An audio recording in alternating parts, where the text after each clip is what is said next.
Se oía un ruido retumbante, que él conocía bien, y gritos ásperos, amortiguados por la distancia. No lograba entender todas las palabras, pero a esa altura ya sabía bastante bien el texto. Lo había oído muchas veces, en sueños y despierto. Se detuvo. Un niño que aún no hacía 3 años había dejado los pañales y ahí estaba, solo para intentar decidir dónde se encontraba, dónde podía estar. Le daba miedo, pero era un miedo que podía soportar. Ya hacía 2 meses que vivía todos los días con miedo, con un miedo que variaba desde una inquietud sorda a un terror embrutecedor y directo. Eso se podía soportar, pero quería saber por qué había venido Tony, por qué estaba pronunciando quedamente su nombre en el pasillo, que no era parte de las cosas reales, ni tampoco del país de los sueños, donde a veces Tony le mostraba cosas. Pero, ¿por qué? ¿Dónde? Denny. Muy lejos, por el gigantesco pasillo, casi tan diminuta como el propio Denny, se perfilaba una silueta oscura. Tony. ¿Dónde estoy?, le preguntó en voz baja Denny. Durmiendo, respondió Tony, y en su voz había tristeza. Estás durmiendo en el dormitorio de tu mamá y de tu papá.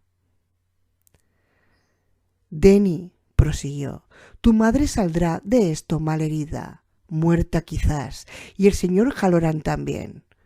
¡No!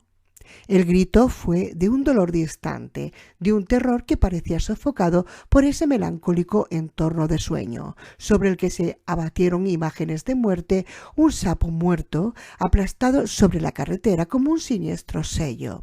Reloj de papá, roto, en lo alto de un cajón de basura para tirar. Lápidas, y debajo de cada una de ellas un muerto, un grajo inerte junto a un poste telefónico, los restos de comida fríos que mami despegaba de los platos para arrojarlos en la oscura boca del triturador de basuras. Pero Denny no podía establecer una ecuación entre esos simples símbolos y la compleja, cambiante realidad de su madre. Ella satisfacía su definición infantil de la maternidad. Había existido cuando él no existía y seguiría estando cuando Denny no estuviera. El chico podía aceptar la posibilidad de su propia muerte. Era algo a lo que había hecho frente desde su encuentro en la habitación 213. Pero la de ella no, ni la de papá. Jamás. Denny empezó a debatirse y la oscuridad y el pasillo comenzaron a fluctuar. La imagen de Tony se hizo quimérica, confusa. No, le advirtió Tony. No, Denny, no hagas eso. Ella no va a morirse, ella no. Entonces tienes que ayudarla. Denny, ahora estás en un lugar muy profundo de ti mismo, el lugar donde estoy yo. Yo soy una parte de ti, Denny. Tú eres Tony, no eres yo. Quiero a mi mamá, quiero a mi mamá. Yo no te traje aquí, Denny. Tú mismo te trajiste, porque tú sabías. No, no. Siempre lo has sabido, continuó Tony, mientras empezaba a acercarse por primera vez. Tony empezaba a acercarse. Ahora estás profundamente dentro de ti mismo, en un lugar donde nada puede entrar. Por un rato estamos aquí solos, Denny, en un overlook donde nadie puede llegar jamás. Aquí no hay reloj que marche, no hay llave que les venga bien y nadie puede darles cuerda. Las puertas jamás han sido abiertas y nadie ha entrado jamás en las habitaciones. Pero no es mucho lo que puedes quedarte aquí, porque ya viene. Ya viene, repitió Denny con un susurro aterrado, y le pareció que esa resonancia de golpes sordos irregulares estaba más cerca. Se oía con más fuerza. El terror, que en un momento antes era algo frío y distante, se convirtió en una cosa inmediata. Ahora ya lograba entender las palabras, roncas, mezquinas, articuladas en una burda imitación de la voz de su padre. Pero eso no era papá. Ahora Denny lo sabía. Sabía. Tú mismo te trajiste, porque tú sabías. «Oh, Tony, ¿ese es mi papá?», vociferó Denny. «¿Es mi papá el que viene a cogerme?». Tony no respondió, pero Denny no necesitaba respuesta. Sabía. Donde estaba tenía lugar una larga mascarada de pesadilla que se prolongaba desde hacía años. Poco a poco una fuerza se había acrecentado secretamente, silenciosamente, como los intereses de una cuenta de ahorros. Una fuerza, una presencia, una forma. Todo eso no eran más que palabras y ninguna de ellas importaba. Eso se ponía diversas máscaras, pero todas eran la misma. Ahora, desde alguna parte, venía hacia él. Se ocultaba tras el rostro de papá, imitaba la voz de papá, se vestía con la ropa de papá. Pero no era su papá. «Tengo que ayudarlos», gritó. Ahora Tony estaba directamente frente a él y mirarlo era como mirar un espejo mágico que le mostrara lo que él sería dentro de 10 años. Los ojos bien separados y muy oscuros, el mentón firme, la boca bellamente modelada. El pelo era rubio claro, como el de su madre, y sin embargo los rasgos llevaban el sello de su padre, como si el Daniel Anthony Torrance, que algún día llegaría a ser, fuera algo intermedio entre padre e hijo, un fantasma o una fusión de los dos. «Tienes que tratar de ayudarlos», asintió Tony. «Pero tu padre ahora está con el hotel, Denny, y es allí donde quiere estar, y el hotel te quiere a ti también, porque es muy voraz». Tony pasó junto a él y empezó a perderse en las sombras. «¡Espera!», gritó Denny. «¡Que puedo!». «Ya está cerca», previno Tony, mientras seguía alejándose. «Tendrás que escapar, esconderte. Apártate de él. Apártate». «Tony, no puedo». «Sí, ya has empezado», le aseguró Tony. «Tú recordarás lo que olvidó tu padre». Desapareció. Ya desde alguna parte muy cerca llegaba la voz de su padre, fríamente zalamera. «¿Denny? Ya puedes salir, Doc. Serán unos azotes nada más. Pórtate como un hombre y terminaremos pronto. A ella no la necesitamos, Doc. Tú y yo estaremos bien, ¿eh? Una vez que hayamos arreglado lo de esos azotes, no estaremos más que tú y yo». Denny huyó. A sus espaldas la furia de aquello que lo perseguía irrumpió a través vacilantemente de la charada normalidad. «Ven aquí, mocoso de mierda, ahora mismo». Por un largo pasillo, jadeando, ahogándose, doblando una esquina. Subiendo un tramo de escalera mientras corría, las paredes que habían sido tan altas, tan remotas, empezaron a descender. La alfombra, que no había sido más que un borrón bajo sus pies, le mostró de nuevo el conocido dibujo sinuoso, entretejido entre azul y negro. Las puertas volvieron a tener números y tras ellas continuó el golgorio múltiple que no era más que uno, constante, interminable, poblado de generaciones de huéspedes. Parecía que el aire rielara a su alrededor, mientras los golpes del mazo contra las paredes se repetían en 1000 ecos. Le parecía que estaba atravesando una delgada membrana, útero o placenta, que se separaba el sueño del felpudo que había fuera de la suite presidencial, en la tercera planta. Cerca de él, en un montón sangriento, yacían los cadáveres de 2 hombres vestidos con traje y corbata estrecha, derribados por el impacto de armas de fuego. Ahora empezaron a moverse antes de él, a levantarse. Denny inspiró profundamente y a punto de gritar, pero no lo hizo. Caras falsas, no son reales. Como fotografías viejas se desvanecieron bajo su mirada y desaparecieron, pero por debajo de él continuaba débilmente el golpe sordo del mazo contra las paredes, elevándose por el hueco del ascensor y por la escalera. La fuerza que dominaba el Overlook y que tenía la forma de su padre se paseaba ciegamente por la primera planta, y con un débil chirrido una puerta se abrió a sus espaldas. Por ella salió una mujer que era una ruina, enfundada en una túnica de seda que se desintegraba con los dedos amarillentos y cubiertos de anillos verdosos por el orín. Una multitud de avispas se le paseaba lentamente por la cara. «¡Entra!», le susurró, sonriéndole con sus labios negros. «Ven, que bailaremos un tango». «¡Cara falsa!», le siseó Dani. «No eres real». Ella retrocedió alarmada y al retroceder se disipó y desapareció. «¿Dónde estás?», gritaba aquello, pero la voz todavía no estaba más que en su cabeza. Denny seguía oyendo que aquello que usaba como máscara el rostro de Jack andaba por la primera planta, pero también oyó algo más. El zumbido de un motor que se aproximaba. El aliento se detuvo en la garganta, con un suspiro entrecortado. ¿No sería más que otro rostro del hotel? ¿Otra ilusión? ¿O era Dick? El chico quería desesperadamente creer que era Dick, pero no se atrevía a correr el riesgo. Retrocedió por el corredor principal y después tomó por uno de los laterales. Sus pies susurraban sobre la alfombra.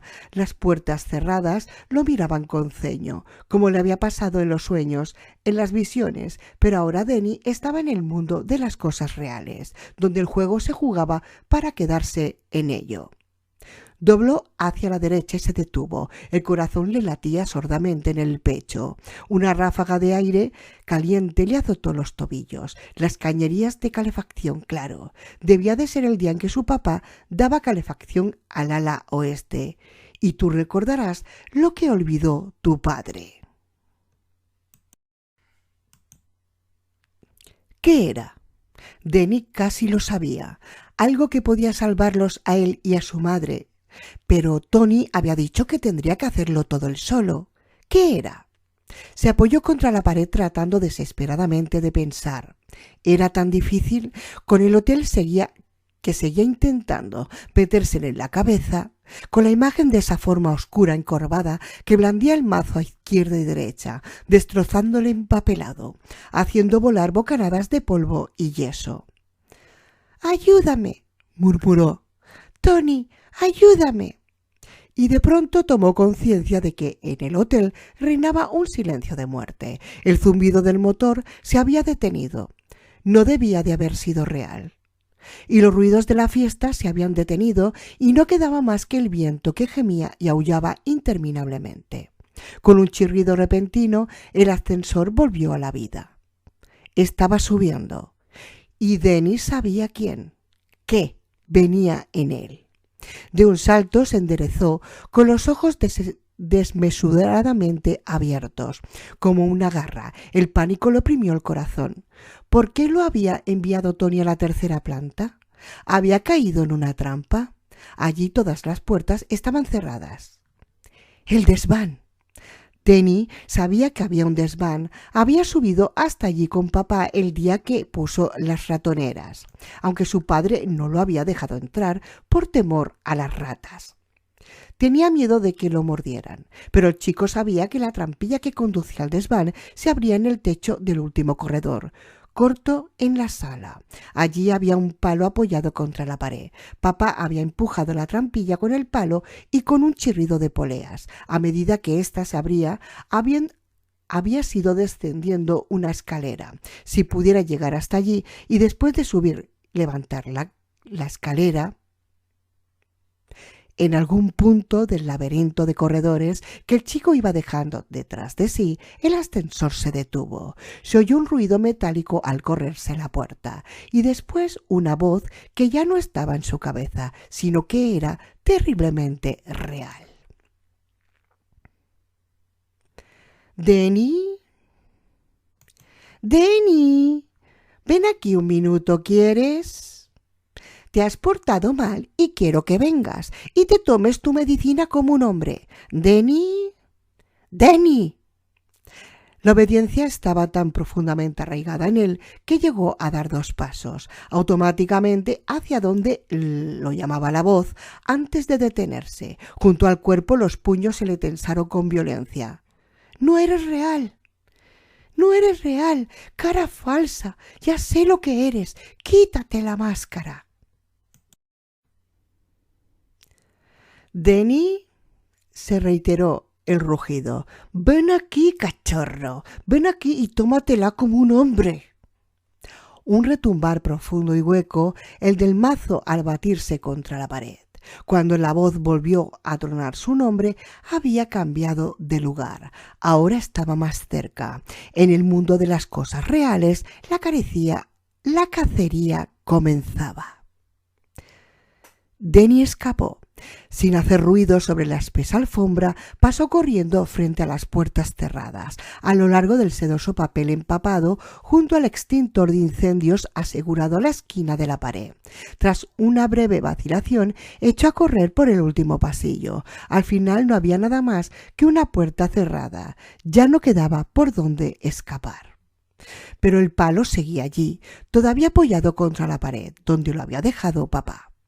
Denny lo atrapó, lo levantó, estiró el cuello para mirar la trampilla. En el extremo del palo había un gancho que había que ensartar en una argolla fija en la trampilla. Y entonces, de la trampilla pendía un candado Yale, flamante.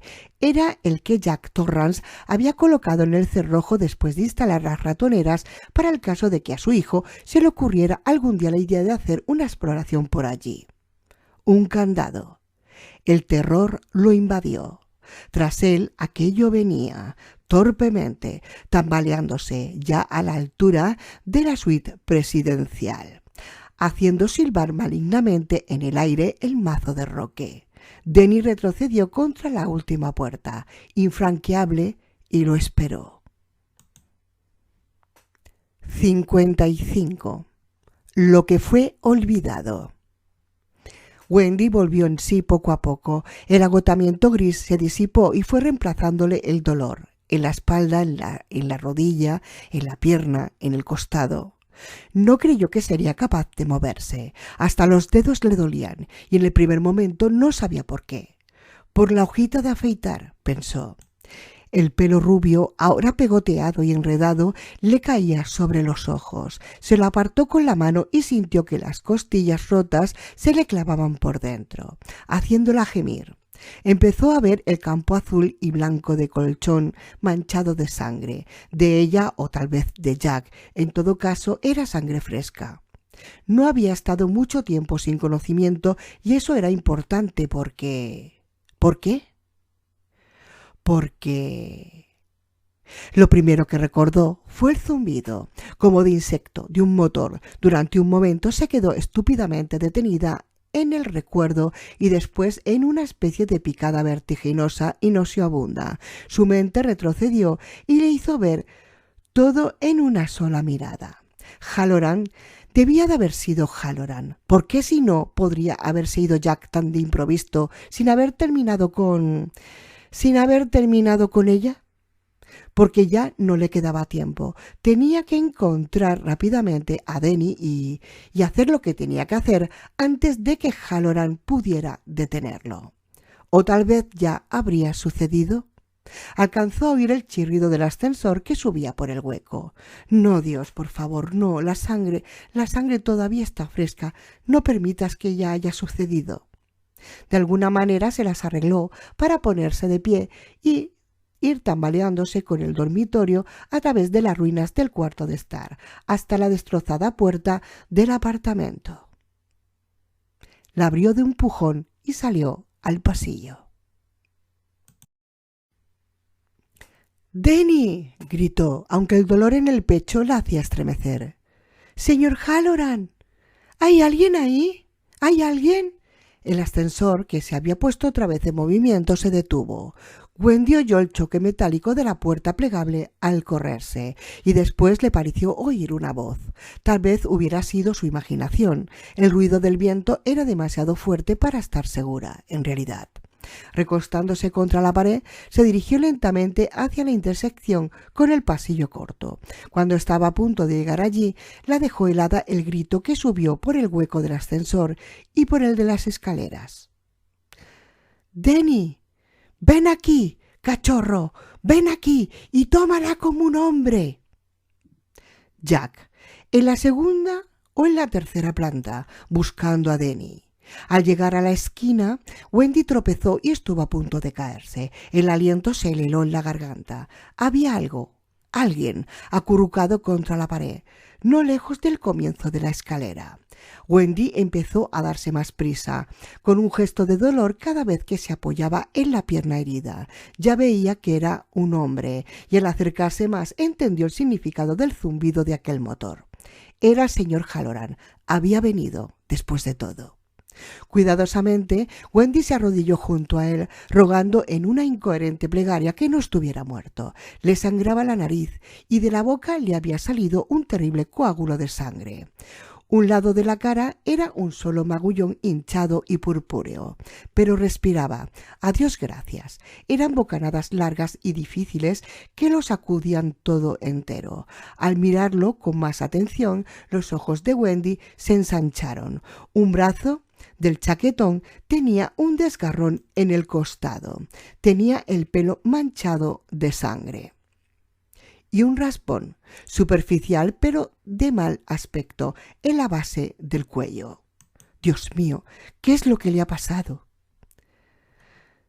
«¡Denny!», rugió desde arriba la voz impaciente. «¡Sal de ahí, maldito!».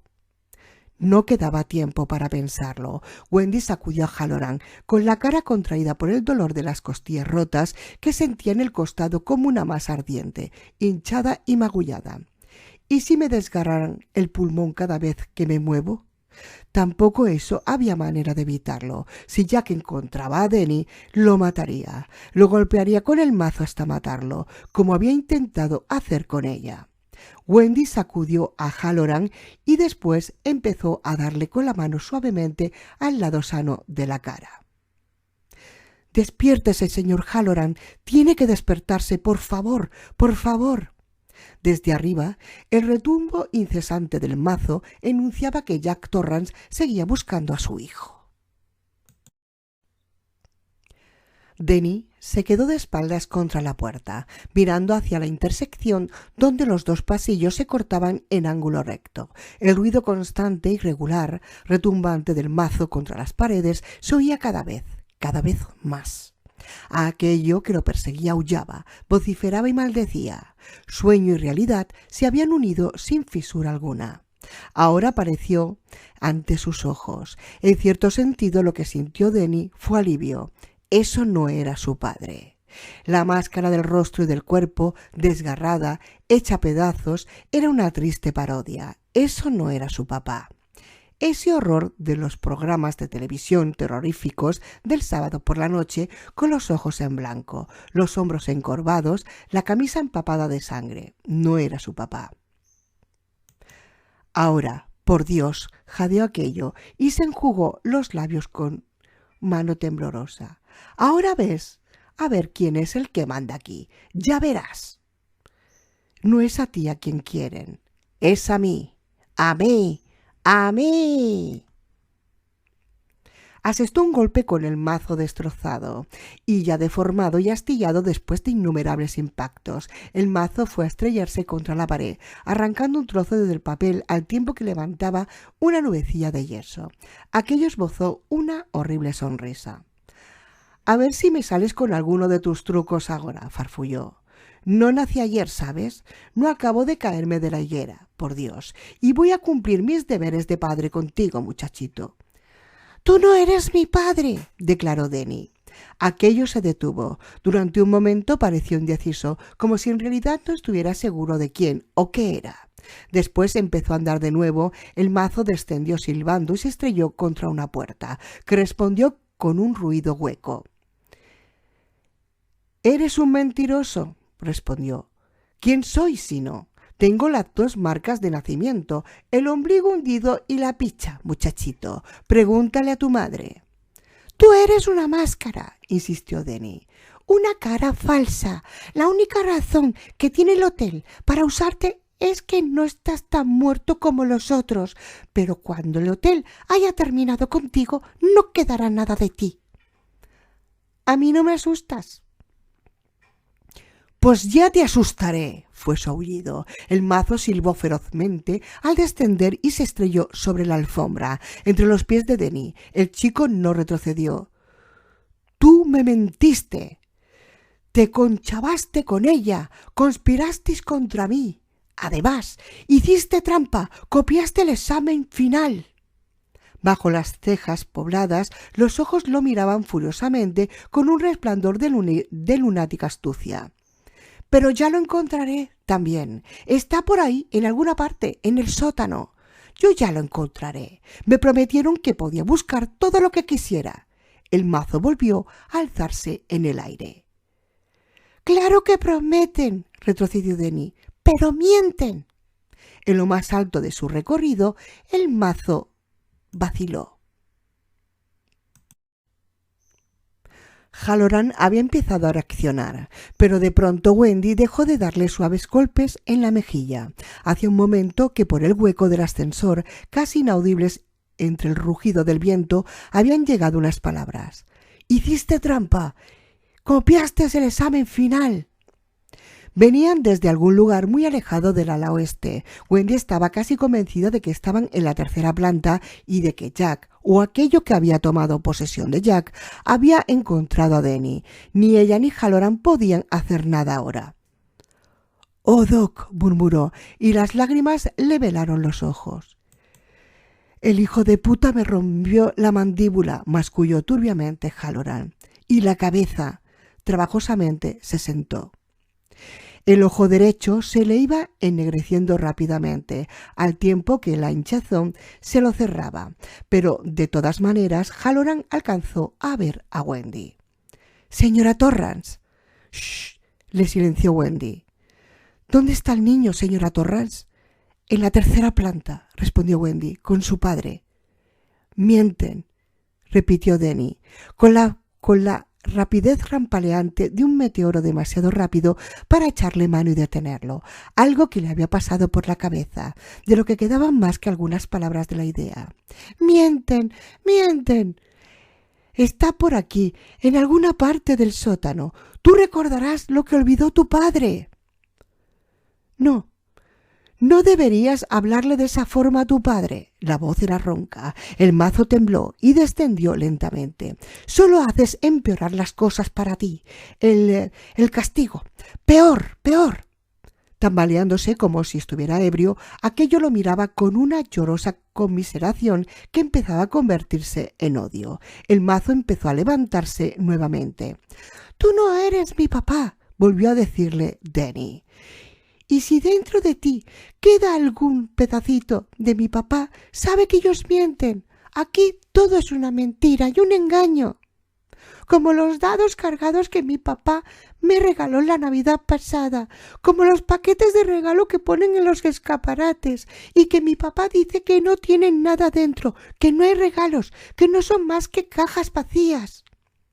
Para vista, nada más, dice mi papá. Eso eres tú, no mi papá. Eres el hotel, y cuando consigas lo que quieres, no le darás nada a mi papá, porque eres egoísta, y mi papá lo sabe. Por eso tuviste que hacerle beber algo malo, porque era la única manera en que podías vencerlo, cara falsa y mentirosa». «¡Mentiroso! ¡Mentiroso!». Las palabras fueron un débil chillido y el mazo se elevó furiosamente en el aire.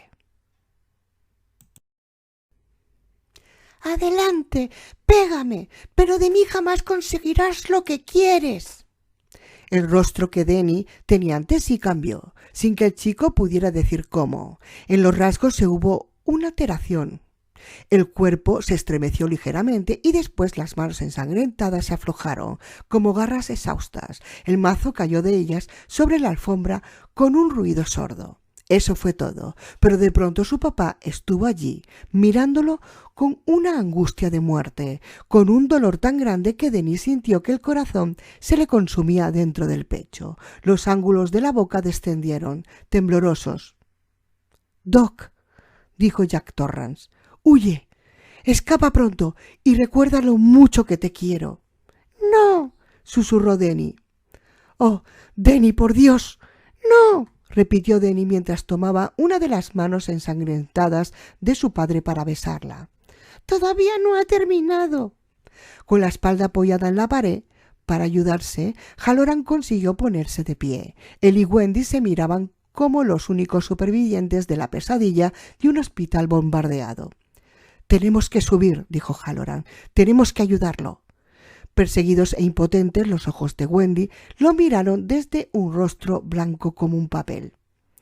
«Es demasiado tarde. Ahora solo él puede ayudarse».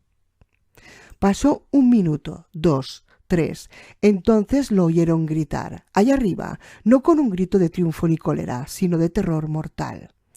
«¡Dios santo!», balbuceó Halloran. «¿Y ahora qué sucede?». «No lo sé», respondió Wendy. «¿Lo habrá matado?». «No lo sé».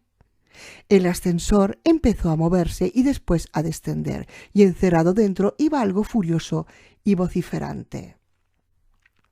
Denny se quedó inmóvil. No había ningún lugar donde pudiera escapar y donde el Overlook no estuviera. Lo comprendió de pronto, con total claridad, sin dolor. Por primera vez en su vida tuvo un pensamiento de adulto. Sintió lo que siente un adulto. Condensó en una dilatación penosa lo esencial de su experiencia en ese lugar funesto.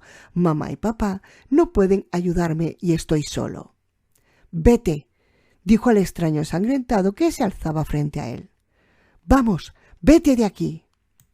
Aquello se dobló y al hacerlo dejó ver el mango del cuchillo que tenía clavado en la espalda. Sus manos volvieron a cerrarse en torno a la empuñadura del mazo de Roque, pero en vez de apuntar a Denny, invirtió la dirección de éste, haciendo que el lado duro de la cabeza apuntara a su propio rostro.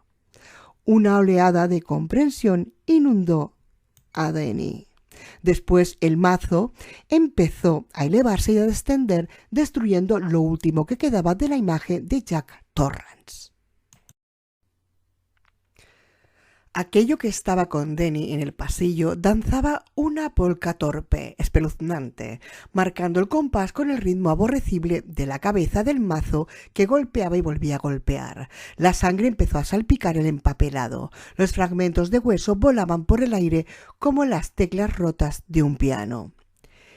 Imposible decir cuánto tiempo se prolongó aquello, pero cuando la figura volvió a dirigirse a Denny, su padre había desaparecido para siempre.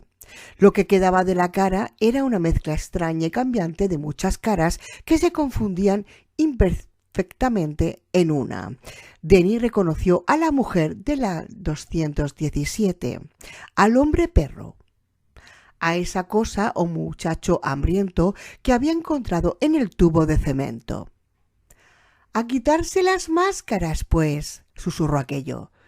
«Ya no más interrupciones». El mazo se levantó por última vez, un ruido como el de un reloj lleno de los oídos de Denny. «¿Quieres decir algo más?», preguntó aquello. «¿Estás seguro de que no quisieras escapar? ¿O jugar al escondite, tal vez? El tiempo nos sobra, fíjate, tenemos una eternidad de tiempo. ¿O quieres que terminemos ya?». «Para mí es lo mismo. Después de todo, nos estamos perdiendo la fiesta». Mientras hablaba, mostraba los dientes destrozados en una mueca voraz. Y de pronto Denny lo supo. Supo que era lo que su padre había olvidado. Una súbita expresión de triunfo se extendió por el rostro del chico, y al verlo, aquello titubeó, sin intentar. «¡La caldera!», gritó Denny. «Desde esta mañana nadie le ha bajado la presión. Está subiendo y va a estallar».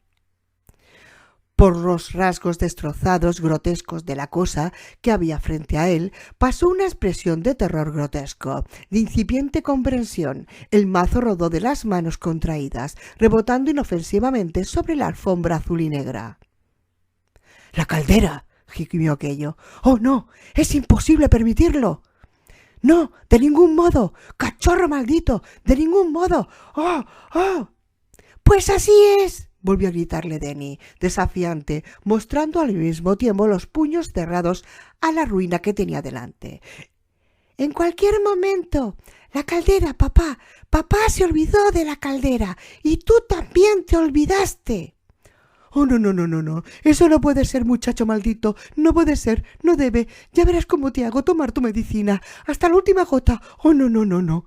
Repentinamente giró sus talones y empezó a alejarse torpemente.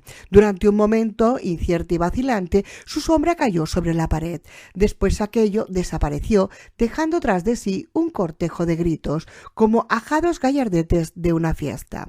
Casi inmediatamente el ascensor se puso en marcha.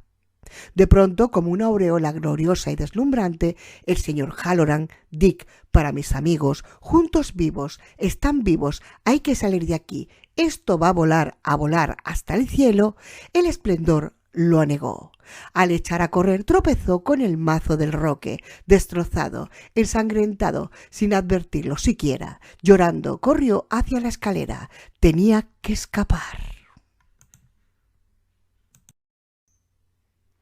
55. La explosión. Halloran jamás pudo reconstruir con certeza el desarrollo de las cosas que siguieron. Recordaba que en su descenso el ascensor había pasado junto a ellos sin detenerse y que algo iba dentro, pero Halloran no hizo intento alguno de mirar por la ventanilla en forma de rombo, porque lo que iba dentro no parecía humano. Un momento más tarde se oyeron pasos que descendían corriendo hacia la escalera. Primero, Wendy Torrance retrocedió, buscando refugio en él. Después echó a correr, tambaleándose por el corredor principal hasta llegar a la escalera, con toda la rapidez que podía. «Denny, Denny, oh, gracias a Dios, gracias a Dios». Lo arrebató en un abrazo, con un gemido en que se volcaba tanto júbilo como el dolor. «Denny». Desde los brazos de su madre, Denny lo miró y Halloran advirtió cuánto había cambiado el chico. Tenía la cara pálida y acosada, oscuros e insondables los ojos. Daba la impresión de haber perdido peso.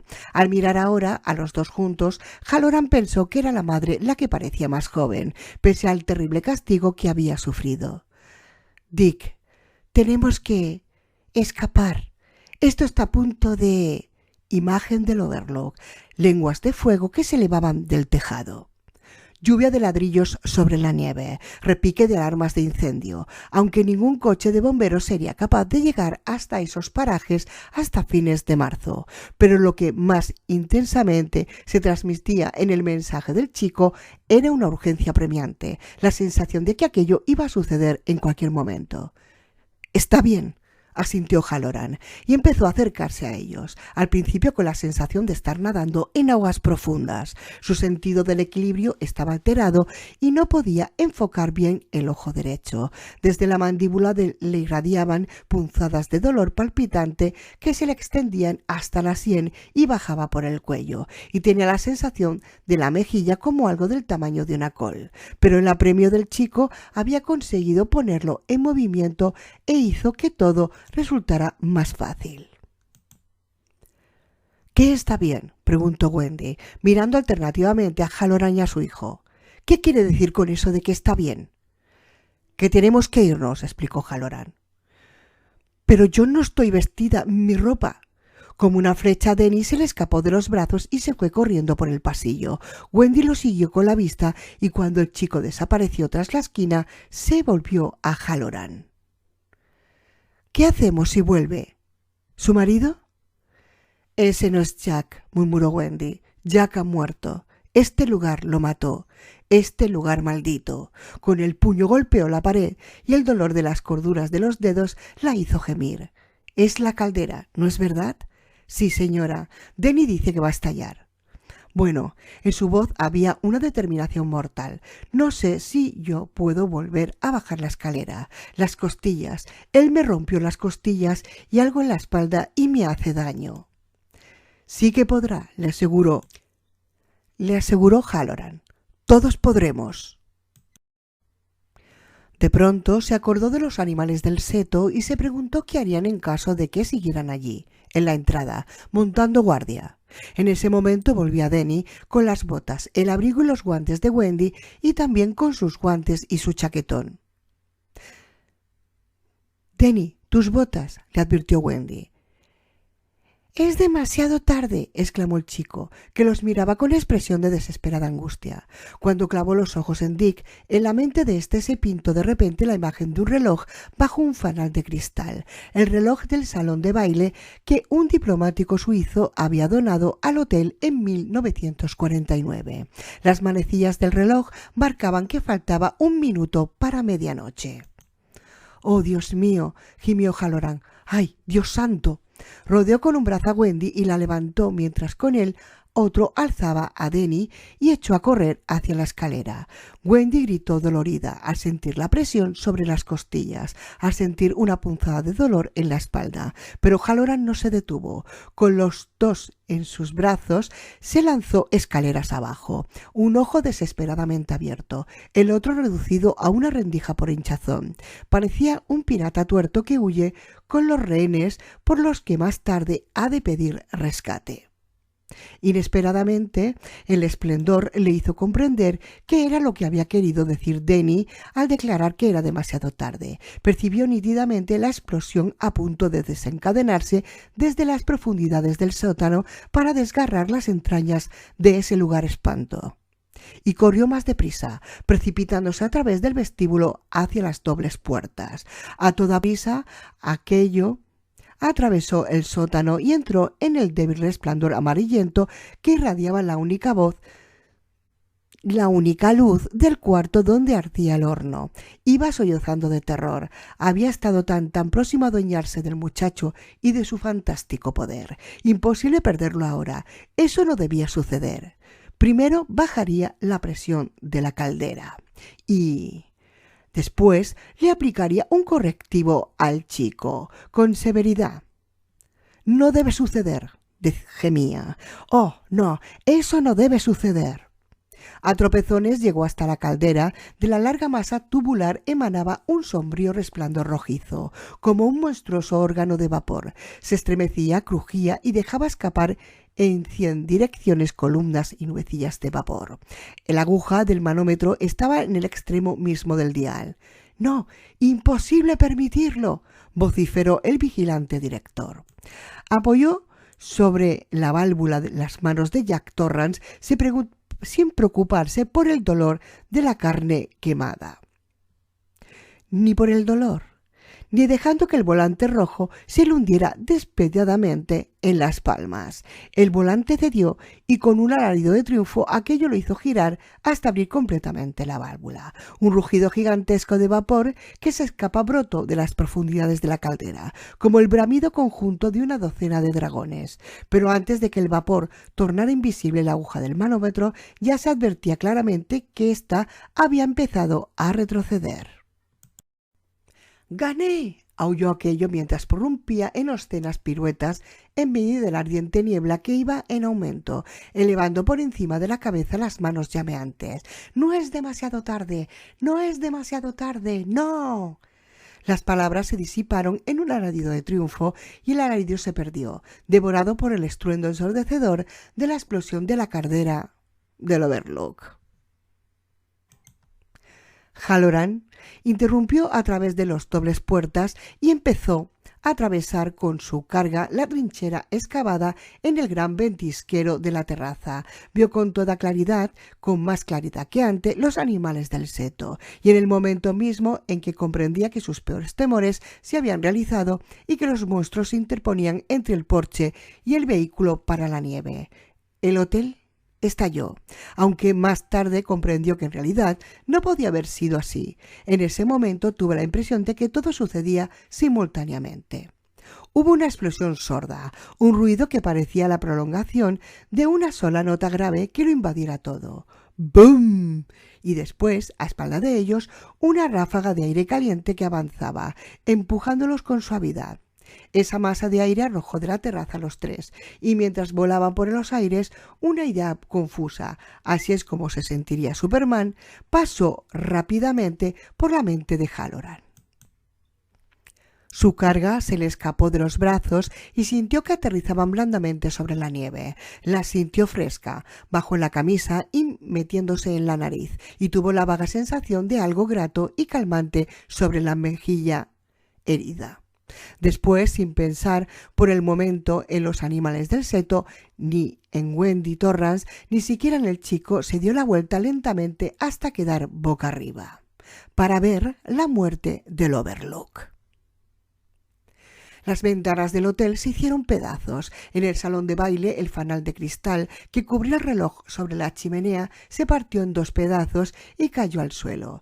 El reloj irrumpió su tic-tac. Las ruedecillas y los engranajes y la rueda Catalina se quedaron inmóviles. Se produjo un susurro grave y suspirante y una gran bocanada de polvo. En la habitación 217, la bañera se partió repentinamente en 2 y dejó escapar un poco de agua verduzca y hedionda. En la suite presidencial, el empapelado estalló en una súbita llamarada. Las puertas de vaivén del salón colorado saltaron bruscamente de sus goznes y cayeron en el piso del comedor. Más allá del arco del sótano, las enormes pilas y montones de papeles viejos se convirtieron en otras tantas antorchas sibilantes que no conseguían sofocar el agua hirviendo de la caldera al derramarse sobre ellas. Como las hojas en otoño que van quemándose bajo un avispero, fueron ennegreciéndose y retorciéndose. Al estallar, el horno destrozó las vigas del techo del sótano, que se desplomaron como el esqueleto de un dinosaurio. Ya sin nada que lo obstruyera, el conducto de gas que había servido para alimentar el horno se elevó en un bramante pilar de fuego a través del abierto piso del vestíbulo.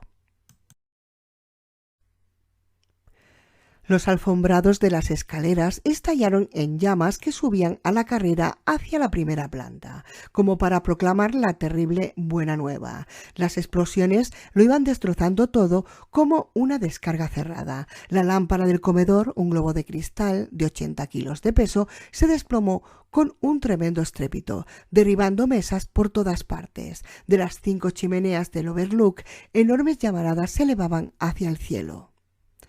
«No, no debe ser, no debe ser, no debe», gritaba aquello y seguía gritando, pero ahora sin voz, porque no era más que un pánico vociferante de condenación y espanto en sus propios oídos, algo que se disuelve, que pierde el pensamiento y la voluntad, la telaraña que se deshace, búsqueda a tientas, sin resultado, ni una salida, ni una apertura, ni escapatoria, asomarse al vacío, a la inexistencia, desmoronarse. La fiesta había terminado. 57. La salida. El rugido de la explosión sacudió toda la fachada del hotel. Un vómito de vidrios rotos se derramó sobre la nieve y quedó allí destellando como diamantes tallados. El perro del seto, que en ese momento se aproximaba a Denny y a su madre, retrocedió, aplastando las verdes orejas, con el rabo entre las patas y encogiéndose abyectamente contra el suelo. Mentalmente Halloran lo oyó grañir aterrorizado y en su cabeza se mezclaron el gemido del perro, los rugidos de terror y desconcierto de los leones. Con esfuerzo se puso de pie para ir en ayuda de los otros dos, y mientras lo hacía vio algo que le pareció más de pesadilla que todo lo demás. El conejo del seto, todavía cubierto de nieve, se lanzaba desesperadamente contra el enrejado de seguridad que separaba la zona infantil de la carretera, y la malla de acero resonaba, tintineante, con una especie de música de pesadilla como la de una cítara espectral. Desde donde estaba, Halloran alcanzaba a oír el ruido de las ramas y ramitas túpidamente entretejidas que formaban el cuerpo, al quebrarse con los golpes como si fueran huesos. «¡Tic! ¡Tic!», gritó Denny, que intentaba ayudar a su madre para que Wendy pudiera subir al vehículo para la nieve. Las ropas que el chico había conseguido rescatar del hotel para ellos dos estaban dispersas sobre la nieve, tal como habían caído. De pronto Halloran cayó en la cuenta de que Wendy apenas sí tenía puesta su ropa de dormir. Denny no tenía suficiente abrigo y la temperatura debía estar en los 12 grados bajo cero. «Dios mío, si esta mujer está descalza», Trabajosamente volvió atrás sobre la nieve para recoger el abrigo de ella, sus botas, el chaquetón de Denny, los guantes que pudo. Después volvió a la carrera hacia ellos, hundiéndose a veces hasta la cadera en la nieve, para volver a salir con fatigoso esfuerzo. Wendy estaba horriblemente pálida, con un costado del cuello cubierto de sangre proveniente del lóbulo de la oreja izquierda. La sangre empezaba a congelársele. «No puedo», balbuceó ya casi inconsciente. No puedo, lo siento». Denny miró a Halloran con ojo suplicante. «Ya saldremos de esta», le aseguró Halloran, y volvió a alzar a Wendy. «Vamos». Como pudieron, los tres llegaron hasta donde se había atascado el vehículo para la nieve. Halloran dejó a Wendy en el asiento del acompañante y la abrigó con su ropa. Le levantó los pies, que estaban ya muy fríos, pero no mostraba síntomas de congelamiento, y se los frotó enérgicamente con el chaquetón de Denny antes de ponerle las botas. El rostro de Wendy tenía una palidez de alabastro y sus ojos, medio cerrados, tenían una clara expresión de aturdimiento. Pero cuando la joven empezó a estremecerse, Halloran pensó que eso era buena señal. Tras ellos, una serie de 3 explosiones sacudió el hotel. Las llamas iluminaron la nieve con un resplandor anaranjado. Con la boca casi apoyada en el oído de Halloran, Denny le gritó algo. «¿Qué?» «Digo si necesitas eso». El chico señalaba la lata de gasolina a medias hundida en la nieve. «Sí, creo que sí». Halloran la levantó y la sacudió. Aunque no pudiera decir cuánta, todavía le quedaba gasolina. Volvió a asegurarla en la parte de atrás del vehículo, tras varios intentos inútiles, ya que los dedos se le estaban entumeciendo. Solo en ese momento se dio cuenta de que había perdido los mitones de Howard Cottrell. «Si salgo de esta, ya me ocuparé de que mi hermana te teja una docena de pares, Howie». «Vamos», gritó, dirigiéndose al chico. Denny titubeó. «Nos vamos a hilar». «Primero pasaremos por el cobertizo. Allí encontraremos mantas o algo parecido. Ponte detrás de tu madre». Denny subió al vehículo y Halloran volvió la cabeza para asegurarse de que Wendy la oyera. «Señora Torrance, cójase a mí, ¿me entiende? Con todas sus fuerzas». Wendy lo rodeó con los brazos y apoyó la mejilla contra la espalda de Halloran. Este puso en marcha el vehículo, haciendo girar con delicadeza el acelerador para que arrancara sin sacudidas. Wendy apenas si tenía fuerzas para aferrarse a él, y si resbalaba hacia atrás, arrastraría con su peso a su hijo. Cuando se pusieron en movimiento, Halloran hizo describir un círculo al vehículo para después dirigirse hacia el oeste, en un sentido paralelo al del hotel, y finalmente acercarse más a este para llegar al cobertizo de las herramientas. Durante un momento vieron con toda claridad el vestíbulo del Overlook. La llama de gas que se elevaba a través del suelo destrozado parecía una gigantesca vela de cumpleaños, de un orgulloso amarillo en el centro y azul en los bordes oscilantes. En ese momento daba la impresión de que no hiciera más que iluminar sin destruir. Alcanzaron a ver el mostrador de recepción con la campanilla de plata, las calcomanías de las tarjetas de crédito, la antigua caja registradora, las alfombras, las sillas de respaldo alto, los escabeles tapizados en tela de crin. Denny pudo distinguir el pequeño sofá junto a la chimenea, donde habían estado sentadas las 3 monjas el día que ellos llegaron, el día del cierre. Pero el cierre, en realidad, era ahora. Después el ventisquero de la terraza no les dejó seguir viendo. Un momento después iban bordeando el lado oeste del hotel. Todavía había luz suficiente como para ver si el faro delantero del vehículo para la nieve funcionaba. Las 2 plantas de arriba estaban en llamas, que se asomaban por las ventanas como ardientes gallardetes.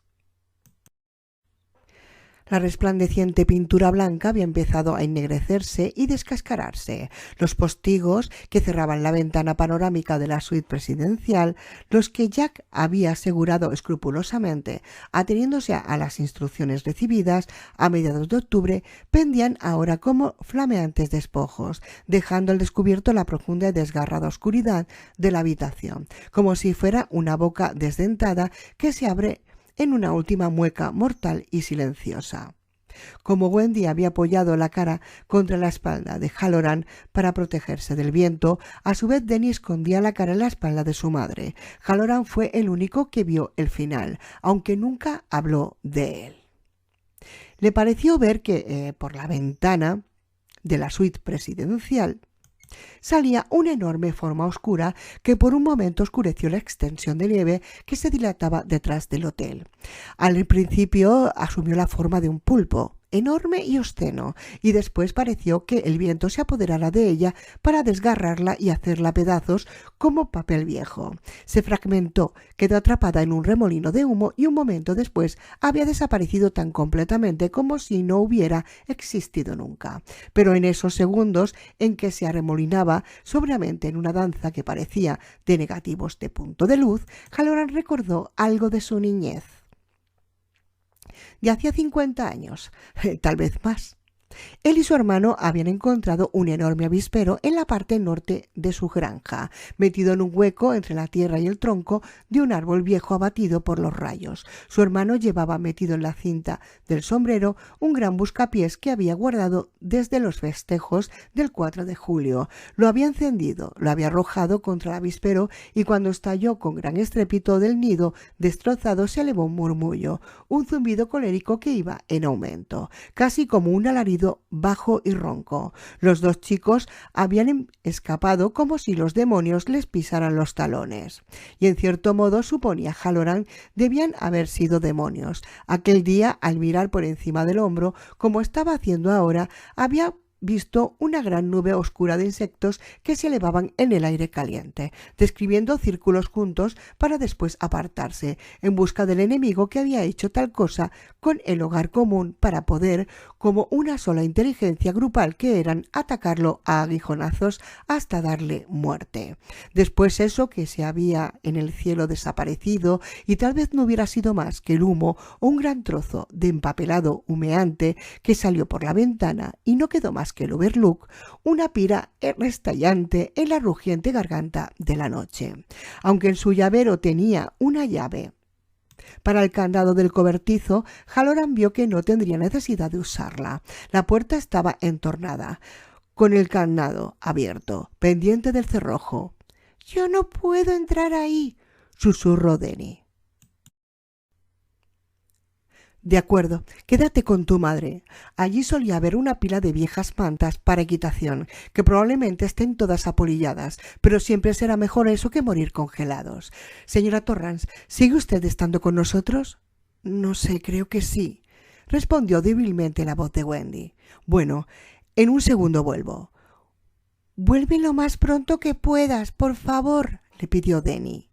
Halloran hizo un gesto afirmativo. Había enfocado sobre la puerta el haz de luz del vehículo y avanzó trabajosamente entre la nieve, arrojando ante sí una larga sombra.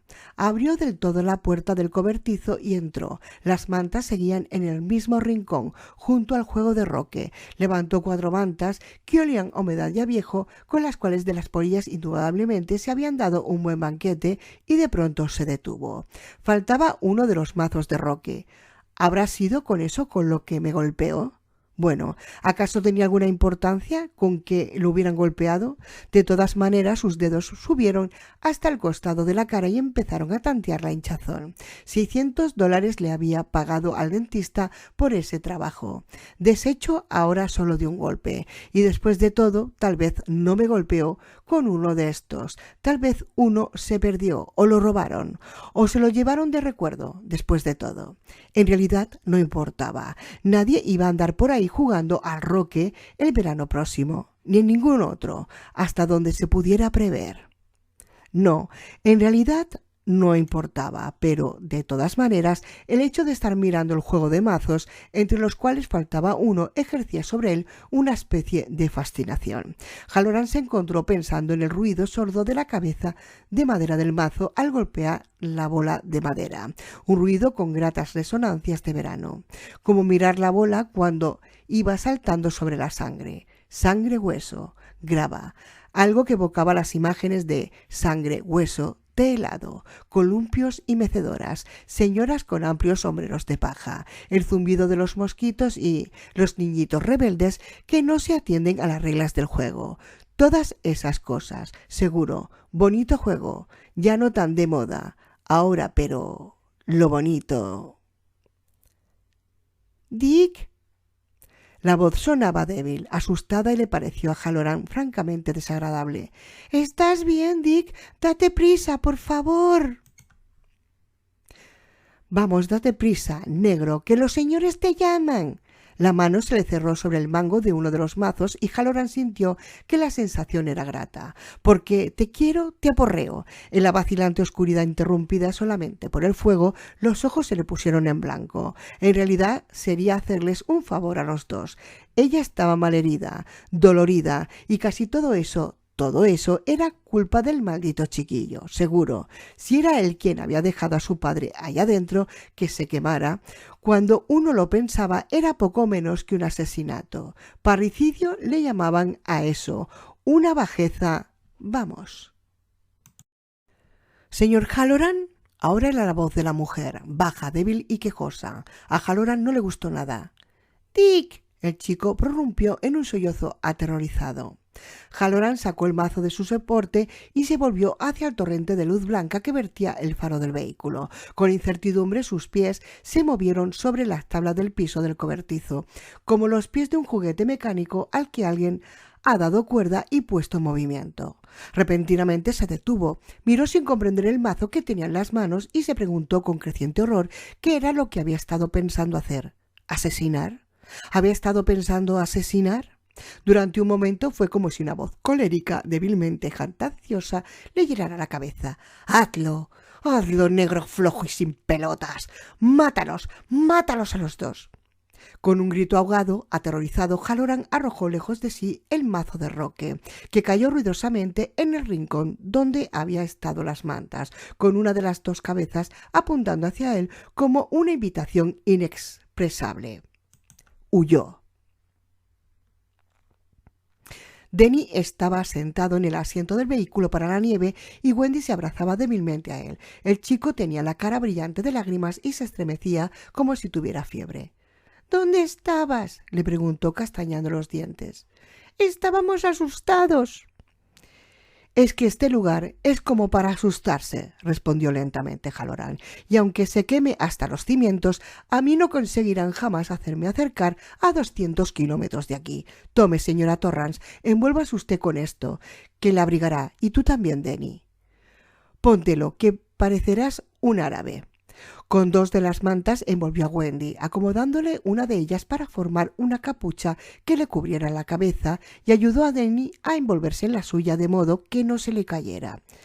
Ahora a sosteneros con toda la fuerza que podáis, les dijo. Nos espera un largo viaje. La peor parte ya la hemos dejado atrás. Dio la vuelta alrededor del cobertizo y después volvió con el vehículo por donde había venido, rodeando el hotel. El Overlook parecía ahora una antorcha que se elevara hasta el cielo. En las paredes se habían abierto grandes agujeros y en el interior era un infierno al rojo vivo, alzándose y amortiguándose. Por los canalones retorcidos la nieve derretía, se vertía en humeantes cascadas. Al atravesar el jardín de la entrada tenían el camino bien iluminado por el resplandor escarlata que bañaba las dunas de nieve. ¡Mira!, gritó Denny mientras Halloran disminuía la marcha para atravesar el portón de entrada, señalando hacia la zona infantil. Los animales del seto estaban todos en sus posiciones originarias, pero desnudos, ennegrecidos, chamuscados. Las ramas muertas eran una densa red que se entrelazaba bajo el resplandor del fuego. Las hojas estaban caídas a su alrededor sobre la nieve. ¡Están muertos! Había una nota histérica en el grito triunfal de Denny. ¡Muertos! ¡Están muertos! ¡Shh! Lo tranquilizó Wendy. Está bien, tesoro, está bien. Bueno, Doc, vamos a buscar algún lugar abrigado, anunció Halloran. ¿Estás dispuesto? Sí, susurró Denny. Hace tanto tiempo que lo estaba. Halloran volvió a atravesar la angosta brecha entre el portón y el poste, y un momento después estaban en el camino, de regreso a Sidewinder. El ruido del motor del vehículo para la nieve se estabilizó hasta perderse en el incesante rugido del viento que sonaba entre las ramas desnudas de los animales del seto con un gemido bajo, palpitante y desolado. El fuego se alzaba y se amortiguaba alternativamente. Un rato después de que hubiera dejado de oírse el zumbido del motor del vehículo, el tejado del Overlook se desplomó. Primero el del ala oeste, después el del ala este, segundos más tarde la parte central. Una enorme espiral de chispas y despojos en llamas se elevó vociferante a la noche invernal. Arrastrado por el viento, un tizón en llamas fue a meterse por la puerta abierta del cobertizo de herramientas. Un rato después, el cobertizo también empezó a arder. Estaban todavía a más de 30 kilómetros de Sidewinder cuando Halloran se detuvo para echar el resto de gasolina en el depósito del vehículo. Se sentía muy preocupado por Gwendy Torrance, que parecía cada vez más a punto de írseles, y todavía faltaba un largo trecho por correr. «Dick», gritó Denny, que se había erguido en el asiento, señalando hacia adelante. «Dick, mira, mira ya». Había dejado de nevar y una luna, como una moneda de plata, se asomaba a espiar entre las nubes deshilachadas. Por el camino, muy hacia abajo, pero viniendo hacia ellos, subiendo la larga serie de curvas en forma de S, venía una perlada hilera de luces. El viento se acalló durante un momento y Halloran distinguió el zumbido lejano de motores de varios vehículos para la nieve. Halloran, Denny y Gwendy se encontraron con ellos 15 minutos más tarde. Les traían ropa de abrigo. Brandy y al doctor Edmonds. La larga oscuridad había terminado. 58. Epílogo. Verano. Tras revisar las ensaladas que había preparado su ayudante y probar las judías condimentadas que servirían esa semana entre los aperitivos, Halloran se desató el delantal, lo colgó en su percha y salió por la puerta trasera. Le quedaban unos 45 minutos hasta el momento de ocuparse seriamente de la cena. El lugar se llamaba la Posada de la Flecha Roja y era un rincón perdido en las montañas del oeste de Maine, a unos 50 kilómetros del pueblo de Wrangell. En la opinión de Halloran, una buena solución. El trabajo no era demasiado pesado, las propinas eran buenas y hasta ese momento nadie le había devuelto ni una sola comida, lo cual no estaba nada mal, teniendo en cuenta que la temporada ya andaba por la mitad. Lentamente recorrió el tramo entre el bar y el exterior y la piscina, aunque él jamás entendería cómo podía nadie querer una piscina cuando tenían el lago tan a mano. Atravesó un tramo de césped donde un grupo de 4 personas jugaban al croquet entre grandes risas y rebasó una pequeña elevación. Tras ella empezaban los pinos y entre ellos el viento suspiraba agradablemente, impregnado de un aroma a abetos y resina. Al otro lado, discretamente distribuidas entre los árboles, habían varias cabañas con vistas sobre el lago. La última era la más bonita y el mes de abril, cuando había conseguido esa ganga, Halloran la había reservado para 2 amigos suyos. La mujer estaba sentada en el porche, en una mecedora, con un libro entre las manos. Halloran fue hacia ella. La causa era una parte, esa forma de sentarse rígida, formal casi, a pesar de lo informal del ambiente, pero claro, eso debía al corsé de escayola. Además de las 3 costillas rotas y algunas lesiones internas, la mujer tenía una vértebra partida. Esa era la lesión más lenta de curar y por la que seguía con la escayola, que le imponía a su vez tal postura. Pero el cambio era más profundo. Parecía mayor y su rostro había perdido en parte la expresión riente. Ahora, al verla sentada leyendo su libro, Halloran advirtió una especie de grave belleza que había echado de menos en aquella el primer día que la conoció. Hacía ya 9 meses. Entonces había visto sobre todo una muchacha, ahora era una mujer y un ser humano a quien había llevado por la fuerza al lado oscuro de la luna y que al volver había podido untar otra vez sus trozos. Pero pensaba que esos trozos jamás volverían a ensamblar exactamente de la misma manera. Nunca en la vida. Al oír sus pasos levantó la cabeza y cerró el libro. «Hola, Dick», dijo ademán de levantarse y una expresión de dolor le atravesó fugazmente la cara. «No, nada de levantarse», la detuvo él. «Yo no ando con ceremonias, a no ser con corbata blanca y frac».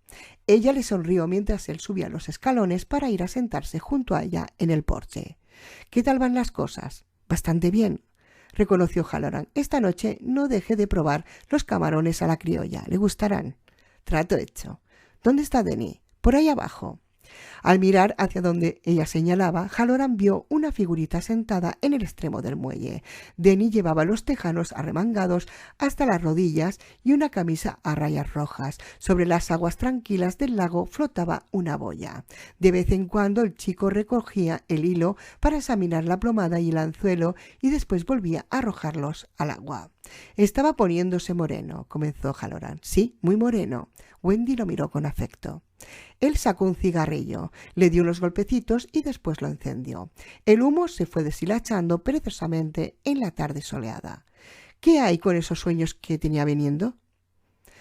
—Eso va mejor —explicó Wendy—. Solo uno esta semana. Al principio solían ser todas las noches y a veces 2 o 3 por la noche. Las explosiones, los setos y, sobre todo, bueno, usted ya sabe. —Sí, al final se pondrá bien, Wendy. Ella lo miró. —¿Sí? Lo dudo. Tanto usted como él están de vuelta, posiblemente algo diferentes, pero bien. Ninguno de los dos es lo que eran, pero eso no es necesariamente malo. Durante un rato permanecieron en silencio. Wendy hacía oscilar suavemente la mecedora y Halloran, con los pies apoyados en la barandilla del porche, fumaba.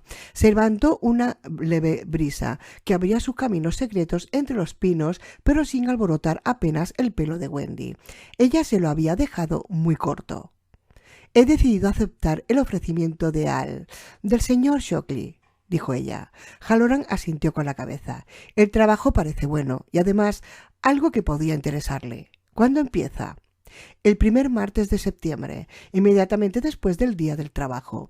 Cuando Denny y yo salgamos de aquí, nos iremos directamente a Maryland a buscar vivienda. Fíjese que en realidad lo que me convenció fue ese folleto de la Cámara de Comercio. Parece una agradable ciudad para que crezca allí un chico, y me gustaría estar ya trabajando antes de haber tenido que recurrir demasiado al dinero del seguro que nos dejó Jack. Todavía hay una reserva de más de $40,000. Es suficiente para enviar a Denny a la universidad y para que nos quede todavía algo con lo que pueda empezar a trabajar, si es que lo invertimos bien. Halloran volvió a hacer un gesto afirmativo. —¿Y su madre? —preguntó después. Wendy lo miró y le sonrió débilmente. —Creo que Maryland ya es bastante lejos. No se olvidará usted de los viejos amigos, me imagino. ¿Y Denny? Habla usted y vaya a verlo, que se ha pasado todo el día esperándolo. Pues yo también. Halloran se levantó y se estiró el uniforme blanco de cocinero. Ya verá usted cómo los dos quedan perfectamente, repitió. ¿No lo siente usted, acaso? La joven levantó los ojos hacia él. Esta vez su sonrisa era más cálida. Sí, admitió. Después le tomó una mano y se la besó. A veces creo que sí. Los camarones a la criolla, le recordó Halloran, mientras empezaba a bajar los escalones. No se olvide. No, no. Descendió lentamente por la senda de grava que conducía al muelle y después corrió hasta el final de las tablas pulidas por la intemperie, hasta llegar hasta donde estaba sentado Denny con los pies sumergidos en el agua transparente. Más a lo lejos, el lago se extendía reflejando los pinos a lo largo de su margen. Allí donde estaban, el terreno era montañoso, pero eran montañas viejas, suavizadas y domesticadas por el paso del tiempo. A Halloran le parecían estupendas. —¿Se pesca mucho? —preguntó, mientras se sentaba junto al chico. Se sacó un zapato, después el otro, y con un suspiro de alivio sumergió los pies en el agua fresca. —No, parece que hace un rato que parecían picar. Mañana por la mañana saldremos en bote. Si quieres pescar algo que se pueda comer, hijo mío, hay que ir hasta el medio del lago. Allá es donde están los peces grandes. —¿Cómo de grandes? Halloran se encogió de hombros. —Bueno, tiburones, peces espada, ballenas, cosas así. —Si aquí no hay ballenas. —No, ballenas azules no. Claro que no. Las que hay por aquí no llegan a medir más de 25 metros. Son ballenas rosadas. —¿Y cómo pudieron llegar hasta aquí, desde el océano? Halloran apoyó una mano en el pecho en el pelo rubio rojizo del chico y se lo revolvió. «Vienen nadando contra la corriente, hijo mío, y así llegan». «¿De veras?» «De veras». Durante un rato permanecieron en silencio, Halloran pensativo mirando a lo lejos sobre la quietud del lago. Cuando volvió a mirar a Denny, advirtió que el chico se le habían llenado los ojos de lágrimas. «¿Qué pasa?», interrogó, mientras le pasaba un brazo por los hombros. «Nada», susurró Denny. «Echas de menos a tu papá, ¿no es eso?» Denny afirmó con la cabeza. «Tú siempre lo sabes». Una lágrima se le derramó por el ángulo del ojo derecho y le rodó lentamente por la mejilla. «Efectivamente, no podemos tener secretos», admitió Halloran. «Así son las cosas». Con los ojos clavados en la caña, Denny volvió a hablar. «A veces quisiera que me hubiera tocado a mí. La culpa fue mía, todo culpa mía». «No te gusta hablar de eso cuando está tu madre, ¿verdad?», preguntó Halloran. «No, ella quiere olvidar todo lo que sucedió. Y yo también, pero...» «Pero no puedes». «No». «¿Necesitas llorar?».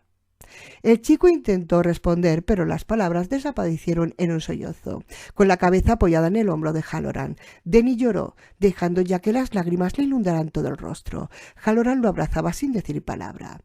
Bien sabía que el chico tendría que derramar una y otra vez sus lágrimas, y Denny tenía la suerte de ser aún lo bastante niño como para poder hacerlo. Las lágrimas que curan son también las lágrimas que queman y mortifican. Cuando el niño se hubo calmado un poco, Halloran dijo: «Todo esto irás dejándolo atrás. Ahora no te parece posible, pero ya verás. Y con tu esplendor...» «Ojalá no lo tuviera», gimió ahogadamente Denny con la voz todavía alterada por el llanto. «Ojalá no lo tuviera». «Pero lo tienes», señaló Halloran en voz baja. «Para bien o para mal. Tú no tuviste ni voz ni voto, muchachito. Pero lo peor ya ha pasado. Ahora puedes usarlo para hablar conmigo cuando las cosas te resulten difíciles. Y si se ponen demasiado difíciles, pues me llamas, que yo acudiré». «¿Aunque yo esté allá en Maryland?» «Aunque estés allá». Se quedaron en silencio, observando cómo la boya de Denny se alejaba varios metros desde el extremo del embarcadero. Después el chico volvió a hablar, en voz baja que era casi inaudible. «¿Y tú serás mi amigo?» «Siempre que me necesites». El niño se apretó contra él y Halloran lo abrazó. «Denny, escúchame lo que te voy a decir. Te lo diré una vez y no te lo voy a volver a repetir jamás. Hay cosas que no habría que decirle a ningún niño de 6 años en el mundo, pero la forma en que deberían ser las cosas y la forma en que son rara vez coinciden. El mundo es un lugar difícil, Denny, un lugar que se desentiende. No nos odia, ni a ti ni a mí, pero tampoco nos ama. En el mundo suceden cosas terribles y son cosas que nadie es capaz de explicar. Hay gente buena que muere en alguna forma triste y dolorosa y deja solos a los que los aman. A veces parecería que únicamente los malos gozarán de salud y prosperidad. El mundo no te quiere, pero tu mamá y yo sí te queremos. Tú eres un niño bueno y estás dolido por tu padre. Cuando sientas que tienes necesidad de llorar por lo que te sucedió, ocúltate en tu armario o cúbrete con las mantas y llora hasta que todo se haya pasado. Eso es lo que tiene que hacer un buen hijo, pero empeñate en salir adelante. Esa es tu misión en este mundo difícil, mantener vivo tu amor y salir adelante. No importa lo que pase, rehacerse y seguir, nada más. «Está bien», susurró Denny. «El verano que viene vendré de nuevo a verte, si quieres, si no tienes inconveniente. El verano próximo ya tendré 7 años». «Y yo 62, y te abrazaré con tanta fuerza que te aplastaré. Pero más vale que terminemos un verano antes de pensar en el próximo». «Está bien», asintió Denny y miró a Halloran. «Dick». «¿Qué?» «Tú no te morirás en mucho tiempo, ¿verdad?» «Te aseguro que no es eso lo que estoy pensando». «¿Y tú?» «No, señor, no».